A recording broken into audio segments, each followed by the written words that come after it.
बढ़ते आगे और अब वक्त सेठी साहब से 10 की कमाई का शेयर जानने का। सेठी साहब फरमाएं।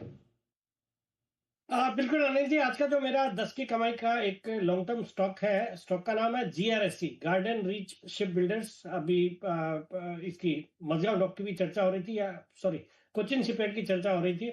मुझे लगता है ये जो जीआरएससी स्टॉक है, ये भी एक बहुत अच्छे लेवल पे है, 2311-12 के आसपास ट्रेड कर रहा है। एक भारत की लीडिंग शिप बिल्डिंग वाली कंपनी है, और जिस तरह से सरकार का फोकस है, मुझे लगता है इस बजट में डेफिनेटली शिप बिल्डिंग के बढ़ावा देने के लिए कुछ कदम सरकार जरूर उठाएगी। प्रधानमंत्री जी ने भी जब भावनगर से समुद्र से समृद्धि का नारा दिया था, तो कई बार ये बात करी कि जो भारतीय कंपनियां हैं वो शिपिंग फ्रेट के तौर पे करीबन $100 बिलियन का साल में इंटरनेशनल शिपिंग फर्म्स को पेमेंट करती है, तो उसको भी एक कम करना है। तो वो भी एक एजेंडा है। बाकी डिफेंस स्पेस को कैटर करती है, और डिफेंस के लिए भी बजट पॉजिटिव रहना चाहिए, एलोकेशंस बढ़ने चाहिए। और स्टॉक अपने हाइट से अच्छा खासा करेक्टेड है, इन लेवल्स पे वैल्यूएशन अच्छे लगते हैं।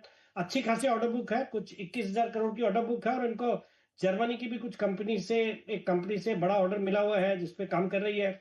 और इंडियन नेवी से भी कुछ 25,000 करोड़ के नए नेक्स्ट जेन वेसल्स के ऑर्डर मिलने की संभावना है।